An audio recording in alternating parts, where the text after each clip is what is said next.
हाय, मेरा नाम हर्षदा वेद पाठक है और आप देख रहे हैं स्क्रीन ग्राफिया। आज मैं ऐसे व्यक्ति को मिलने आई हूँ जो मतलब उनकी करियर की शुरुआत फिल्मों के इर्द गिर्द हुई है और आज पहली बार वो प्रोड्यूसर बनी है। मतलब मुझे तो लगता है ये प्रोड्यूसर बनी क्यों, एक्टर क्यों नहीं बनी? जरा देखिए तो। नहीं है एक्टर मटेरियल? Thank you. लगता है ना। जानने की कोशिश करेंगे। उनका एक पहला प्रोडक्शन आ रहा है जिसका नाम है गेम खोर। टाइटल थोड़ा अजीब है। सॉरी, गेमर लोग। गेमर लोग, सॉरी, गेमर लोग करेक्ट किया नीता ने। और टाइटल अजीब है, साथ में अभी जो यंग जनरेशन जिसमें इन्वॉल्व है और उसके फायदे नुकसान तो हम सभी जानते हैं।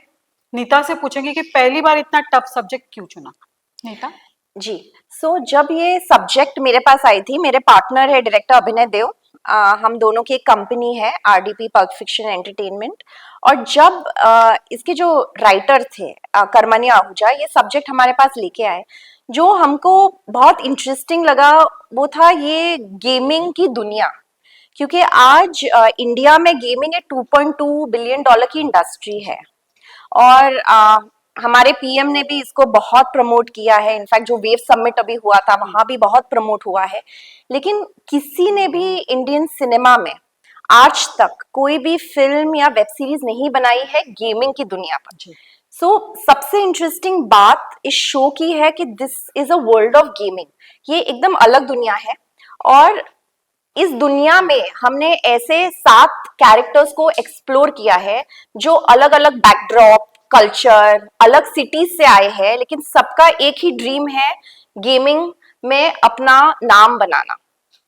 तो ये कहानी उनके बारे में है, जहाँ पे इट्स अबाउट लव, फ्रेंडशिप, वो कुछ कर दिखाने की इच्छा और कैसे ये अपने ड्रीम्स को हासिल करते हैं। It's a story about these characters. Okay. पहली बार आप प्रोड्यूसर बनी है तो जी। नॉर्मली पेड़ों के इर्द गिर्द या कोई सॉफ्ट वाला सब्जेक्ट, बहुत टफ सब्जेक्ट क्यों चुना?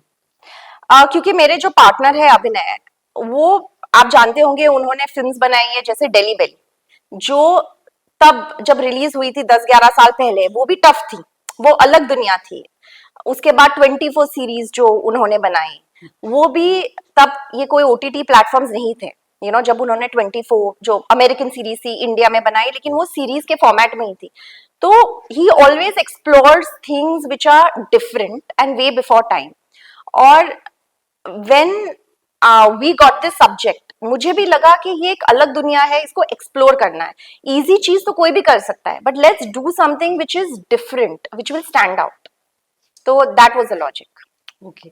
हम सब जानते हैं सबके घर में कोई ना कोई गेमिंग करता ही जी। रहता है। बहुत फायदे और नुकसान है, तो आपने अपनी स्क्रिप्ट की हद किस लेवल तक ली है? हमारे सीरीज में जो हमारा मेन कैरेक्टर है रघु, जो दर्शील सफारी प्ले कर रहे हैं, वो he is a kid from a small town. वो एक छोटे शहर का लड़का है, सूरत में वो रहता है। उसके पेरेंट्स कंजर्वेटिव फैमिली के हैं, तो उनको गेमिंग इतनी समझ में नहीं आती है। उनका ऐसा मानना है कि बच्चों को पढ़ना चाहिए, लिखना चाहिए, आगे अपना करियर बनना चाहिए, बिजनेस करना चाहिए, जॉब करना चाहिए, जो समथिंग विच इज सिक्योर्ड। उनको लगता है गेमिंग क्या है, इससे मतलब क्या होगा। तो हमारी कहानी वहीं से शुरू होती है, जहां पे आपके पेरेंट्स नहीं समझ पाते कि नहीं, मेरा बेटा ये करना चाहता है और ये करने से उसको खुशी मिलती है और वो करियर गेमिंग में बन सकती है। तो हमने ऐसे एक फैमिली के थ्रू हमने दिखाया है कि कैसे ये लड़का बॉम्बे आता है, मुंबई आता है और एक गेमरलोक टीम को ज्वाइन करता है। टीम का नाम है गेमरलोक। और वहां पे ऑब्वियसली उसके दोस्त बनते हैं, बहुत सारी कठिनाइयां भी आती है, और कैसे ये सब वो मन्यूवर करते करते करते वो अपने ड्रीम को हासिल करता है। आई थिंक रियल लाइफ में भी बहुत से पेरेंट्स को सिक्योर्ड करियर चाहिए अपने बच्चों के लिए।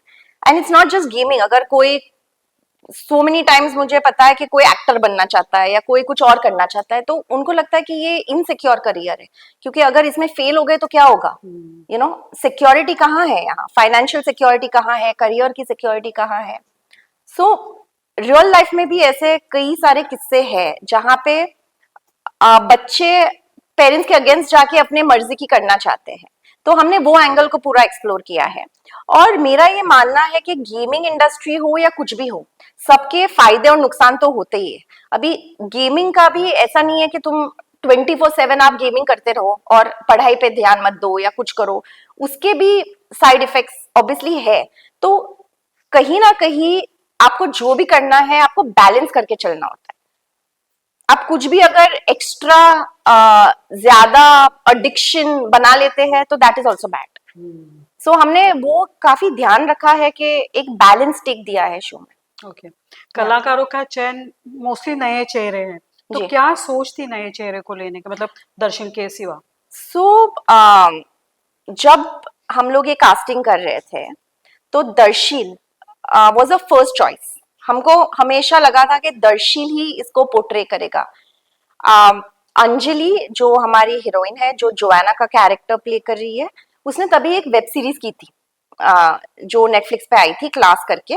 तो हमने उसकी एक्टिंग वहां देखी थी एंड तभी लाइक बहुत सारे लोगों ने कहा था कि वो ऐश्वर्या राय जैसी दिखती है, काफी उसका कंपैरिजन भी हुआ था।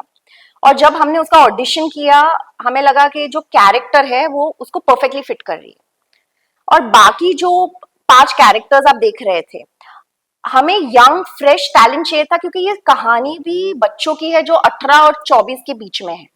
तो we had to cast youngsters, we had to cast people who are not seen before. नहीं तो क्या होता है, वो कैरेक्टर में स्टीरियोटाइप कास्ट हो जाते हैं। So the idea was to cast young talent, fresh talent and good actors. Okay. Darsheel की अपनी एक इमेज है जी तारे की, जी। तो वो करके आपने उसको बॉय नेक्स्ट डोर बना दिया, और थोड़ा Correct. मतलब गेमिंग अभी भी इंडिया में एक डार्क साइड माना जाता है जी किसी भी फील्ड में, जी। तो कैसे तैयार किया? और सी दर्शील रियल लाइफ में गेमर है। हाँ। हाँ, वो बहुत ओके। गेम खेलता है और वो ओके। खेलते ही रहता है। उसके पेरेंट्स को भी इश्यू है कि कितना गेम खेल रहा है। तो ये जो गेमिंग की दुनिया है, दर्शील नोज अबाउट इट। वो खुद एक गेमर है और I think acting is such a thing कि आप गेमर नहीं भी हो। So for example Anjali is not into gaming but she is a good actor, you know. So अगर मैं किसी गेमर को कास्ट करूं जिसको एक्टिंग नहीं आती है, राधा राय कास्ट एन एक्टर जिसको एक्टिंग आती है और वो अडेप्ट कर सकती है, you know. So Darsheel also is a very good actor. उसके कैरेक्टर में गेमिंग तो एक चीज है कि वो गेमर है, लेकिन उसके कैरेक्टर में कई लेयर्स है। उसमें फ्रेंडशिप का एक एंगल है, एक लव का एंगल है, अपने पेरेंट्स के साथ जो रिलेशनशिप है वो एक एंगल है। So I think he is portrayed it brilliantly. Okay. OTT पे जा रहे हैं, मतलब बड़े पर्दे पे, मतलब ये सब्जेक्ट की सब जगह जाना चाहिए, और जी ओटीटी बोलेगा तो लिमिटेशन है जी ऑडियंस। बहुत सारे बच्चों को जो अभी ये ग्रुप के लिए है इन्वॉल्व, जी। उनको देखने नहीं मिलेगा, तो क्या सोचती ओटीटी पे जाने के पहले? नहीं तो जब ये स्टोरी हमारे पास आई थी, ये एक्चुअली सीरीज फॉर्मेट में ही थी। Okay. क्योंकि इसमें क्या होता है ना कि फिल्म आप खाली 2 घंटे की फिल्म दिखा सकते हो या 2.5 घंटे की दिखा सकते हो, लेकिन जब आप ओटीटी के लिए सीरीज बनाते हो तो आप 6 घंटे के लिए दिखा सकते हो, 6-7 घंटे के लिए, राइट। आप हर एक कैरेक्टर को ज्यादा एक्सप्लोर कर सकते हो, मल्टीपल लेयर्स दिखा सकते हो। तो आई थिंक ओटीटी का भी अपना ही एडवांटेज है। Okay. और आजकल तो सारे यंगस्टर्स डिजिटल पे ही है। बिल्कुल। जी रमेश देव प्रोडक्शन का अपना एक बैकड्रॉप है, जी जहां से उन्होंने, मतलब रमेश देव ने खुद ने भी बहुत जी सॉफ्ट और एकदम फैमिली ओरिएंटेड फिल्में की। इवन अजिंक्य जो है, जी या तो फिर अभिनय का देखा जी जाए, एक मतलब अलग किस्म के और वेरी फैमिली ओरिएंटेड। जी। पहली बार वो ऐसा करने जा रहे हैं जो थोड़ा सा हटके है, तो ये जो मैचिंग ऑफ थॉट किस तरह से हुआ? सो किसने किसको कन्विंस किया कि चलो ये करते हैं? नहीं तो इसमें गेमिंग तो है ही, लेकिन इसमें बहुत फैमिली ड्रामा है। मतलब इन सब बच्चों के पेरेंट्स, क्या क्या होता है जब आप पूरे सीरीज देखोगे वो धीरे धीरे खुलते जाएगा।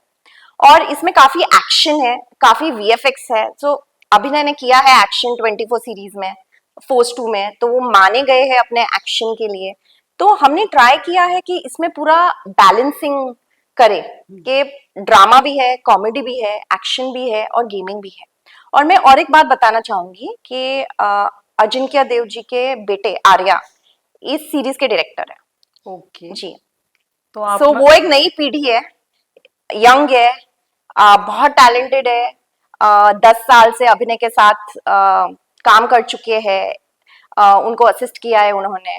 और he is a very very sharp director. तो उन्होंने जिस तरीके से ये स्क्रिप्ट को डेवलप किया हमारे साथ और जिस तरीके से इसको शूट किया है, इट्स ब्रिलियंट। एक नीता और मेरा एक सवाल ध्यान में आ रहा है, अजिंक्य खुद भी डायरेक्टर हैं, नहीं अभिनय वो भी नहीं, पहले अजिंक्य, कर चुके, अच्छा, पहले कर चुके वो बट ही फिर is a very known actor. हाँ I know, I am aware about it. उन्होंने मतलब बहुत पहले फिल्म की है एज ए डायरेक्टर, अभिनय भी डायरेक्टर ही है, जी। आर्या, 3 डायरेक्टर और एक प्रोड्यूसर, सेट में कैसा माहौल होता था, कुछ समझाना होगा, कुछ समझना होगा, कौन जीतता था उसमें, नहीं नहीं, प्रोड्यूसर आई के, थिंक क्योंकि ऑलरेडी 2 और 3 डायरेक्टर तो है ही सेट पे। हाँ 3 डायरेक्टर है, लेकिन वो लोग प्रोड्यूसर्स भी है, उन्होंने काफी कुछ प्रोड्यूस भी किया है। ओके रमेश देव जी ने भी काफी प्रोड्यूस किया था, अजिंक्य ने भी किया है, अभिनय ने भी किया है। तो उनको पता है कि जब प्रोडक्शन में क्या होता है, आपको बैलेंस करके चलना पड़ता है, क्योंकि प्लेटफॉर्म ने आपको एक बजट दिया है, आपको उस बजट के हिसाब से क्रिएटिविटी को ध्यान में रख के आपको उसको पूरा शूट करना पड़ता है। बिकॉज ऐसे भी नहीं हो कि बजट को बचाते बचाते बचाते आपकी क्रिएटिविटी खराब हो गई, और एट द सेम टाइम उसी बजट में आपको लेके चलना है। सो आई थिंक दे वो वेरी वेरी अंडरस्टैंडिंग, क्योंकि वो प्रोड्यूसर भी रह चुके हैं।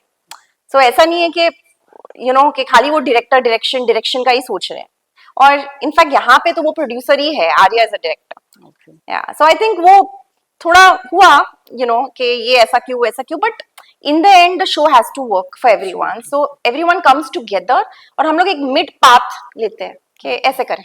ओके जी आपका स्क्रीन ग्राफिया के साथ में पहला इंटरव्यू है, जी, थैंक तो यू सो थोड़ी मच। आपकी बैकग्राउंड जानना चाहेंगे कि जर्नी आपकी सब इजी तो नहीं होगी, मतलब डिफिकल्टी नो होगी, जी। कैसे यहाँ तक एज ए प्रोड्यूसर पहुंचे। सो मेरा बैकग्राउंड है कि मैं एक चार्टर्ड अकाउंटेंट हूँ, मेरा फाइनेंस बैकग्राउंड है, और मैंने 2013 में मतलब मैं टैक्सेशन करती थी, उसके बाद मुझे मौका मिला इस इंडस्ट्री में काम करने का, और मुझे तभी जो जर्नी एक्साइटिंग लगी थी वो मार्केटिंग की दुनिया थी, क्योंकि 2013 में मार्केटिंग बहुत अलग थी, जो अभी है वैसे नहीं थी, और 2001 में भी अलग थी।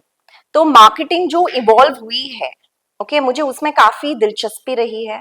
तो मैंने अपनी कंपनी पल्प फिक्शन एंटरटेनमेंट 2013 में शुरू की थी। हमने काफी सारी मार्केटिंग की है, काफी सारे फिल्मों की, एक्टर्स के साथ, बड़ी फिल्म, छोटी फिल्म, सबके साथ हमने काम किया है 12 साल से। उसके बाद मैंने 2 किताबें लिखी है जो बेस्ट सेलर बन चुकी है, क्योंकि मैं एक ऑथर भी हूँ। और आई थिंक हमेशा मुझे कुछ प्रोड्यूस करना था अपना। एक वो चाहत होती है ना कि आप एक स्टोरी लाए दुनिया के सामने। तो I think it was a gradual process, बहुत मेहनत लगी यहाँ तक पहुंचने की, क्योंकि बीच में कोविड हुआ, तो आई थिंक उसने सबको अफेक्ट किया, even establish people were affected. So हाँ, अभी विद गॉड्स ग्रेस सब अच्छा हो रहा है, और मेरी फर्स्ट सीरीज आ रही है। इसके बाद में क्या। तो हमने, अभिनय और मैंने, काफी सारी सीरीज ऑफ फिल्म्स हमने डेवलप की है।